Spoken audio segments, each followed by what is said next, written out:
And now pulling back into the base. We do have +1 armor going down on the Forge. Just the 2 barracks, now 3, now 4 for MC as he is starting to saturate his natural expansion. Still not taking the gas over there. We've seen this play from him against Select. He actually opted to go, I mean, we're not there just yet, but charge lots with good upgrades and Phoenix. Well, we do have a Stim timing push out right now. Stim is just about to be finished, 30 seconds away. There are Phoenixes that are picking off the reinforcements. So very nice attention to detail by MC. And now finally the Phoenixes will join up with the rest of his army. And this is kind of dicey right now for both these players.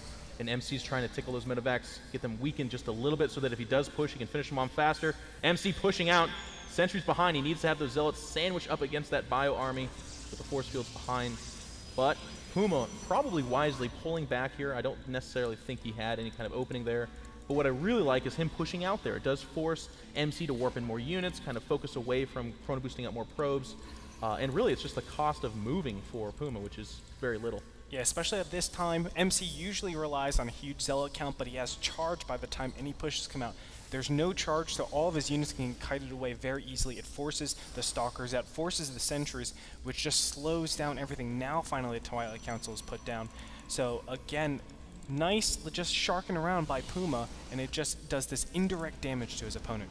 And now Puma will settle down. He's going to go ahead and throw down a bunker, as well as develop his production. 2 more barracks do go down. It seems like Bio is the answer for today, as well as a Ghost Academy. And these Phoenix doing, again, some more damage to that mineral line, still retaining the 4.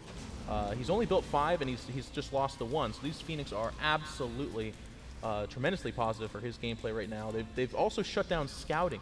Puma cannot leave units on the towers. He cannot really move out because of, oh, look at this. That Viking finally does go down. Now the Phoenix backing away before they take another loss.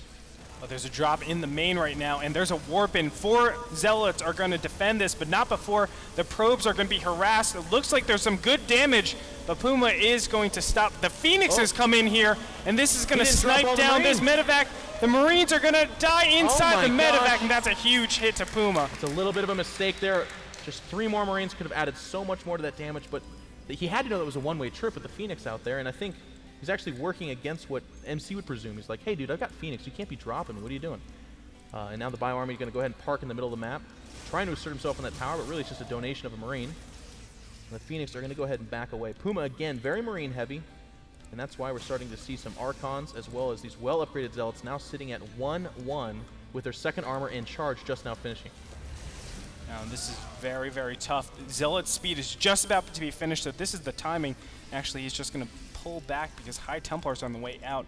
Does he have Storm yet? No, he's just getting more Archons and expanding again. This is good by MC. I like this. He's getting that plus armor. He's also adding additional gateways. He's looking beastly. Now, he's at a total of 8 gateways. He can't support that yet, but as soon as he gets this Nexus up, he's going to be in fantastic position. He doesn't need to produce any more production facilities.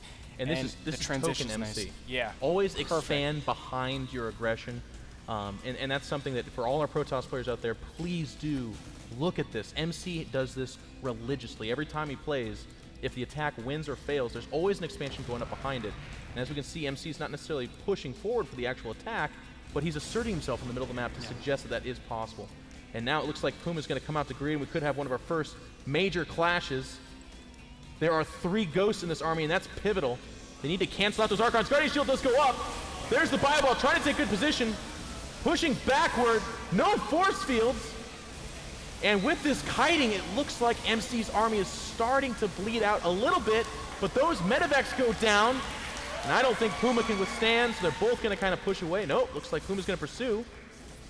And it'll be MC that breaks away from the conflict. Killing those sentries, and all of their mana was so huge, and now finally the chase is giving way. The sentries are being taken out. MC really wants to keep these sentries. He just pushed them all together, and they got a huge EMP shot off on them, and having no force fields, you cannot catch kiting Marines and Marauders. No, and I think that's something to keep your eye on because the 3 Phoenix did remain alive, so that means that they're going to continue to do things like minimize the medevac count. And against a gateway army, that medevac count is critical. There's a huge difference, of course, between a bio army with no medevacs and one with like 12. They just don't die. I've actually lost so much hair because of that curse you Blizzard. Not only that, it also slows down the upgrades. A lot of times you want to put that gas into upgrades because you have good retention, but not able to do that. Puma is Here he being comes. stressed in his gas. Now a big engagement's coming in. 4 Archons in the front. It's like a giant s'more pushing forward. Bio Army is pinned between the force fields, but I don't think the angle's very good. Puma should hold, and he does. I think there's a little bit of a mistake from MC. Now falling back.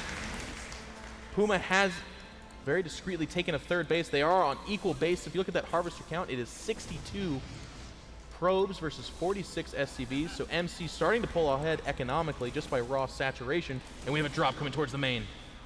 And it looks like it's fairly undefended, but there's so many Warpins, and there they go. The Zealots are going to be there in time. There's no way that this drop can go down. Now the Phoenix is coming over, and this drop is going to be cleaned up very easily, going actually behind the Templar Archives and the Twilight Council. Now finally the Marines are getting in there, bottlenecked a little bit, but there's just not enough DPS to kill any of these Zealots. The drop is going to be cleaned up. And Puma back at home, just again kind of scaling his production upwards, putting on a couple of barracks outside his base. I know you're a big fan of that. Yeah. That way no production line can get compromised with just one foul swoop. Now MC is starting to develop his tech. He's going to go ahead and add Ghosts to this. We do have 5 Ghosts in tow to this 4 Archon anchored, mostly Zealot army. Still has the 3 Sentries, which means Guardian Shield and some Force Fields will be available. But both players are just kind of feeling each other out, trying to see, are you expanding, or are you massing up to come after me? Supplies, fairly similar in PvT. I know there's about a 28 supply difference, and of course, that favors the Protoss player, but Terrans with their mules, they can make up that difference. Yeah, I mean, of course, the Harvesters is the huge difference. The army size are fairly even. The big thing that I'm worried about is this army needs a lot of EMPs to be killed. Yes. MC just has so many areas where he forces his opponent to EMP. There's the High Templars, there's the Archons, and the Zealots. So it's just going to be very difficult with this low count of Ghosts. I don't know if Puma has enough. Another drop lower right, Marine stemming in, but there's another warp in here. These 4 charge lots should be enough. Templar feedbacks the medevac, dropping it to 1/3 health. And now these Marines are starting to target down probes, just doing whatever damage they can, taking another brilliant angle, bottlenecking it, but of course, the drop was not going to end the game. Puma back at home, just building up that medevac count, scaling his upgrades upwards. He is sitting at 1-1 on that Bio Army with 2 attack nearing completion, as well as armor started. So he is going to try to keep pace with the upgrades of MC, but he's moving uphill. It's 2-2 for MC right now. Now, that last drop wasn't so much to do damage, more so to just buy time. This game has a really, really interesting dynamic where your opponent has to put a lot of concentration to a particular area. So it's 8 Ghosts, too. It is 8 Ghosts. 8 Ghosts in that Bio Army, which means that these Archons are just like really big sentries that can't do force fields.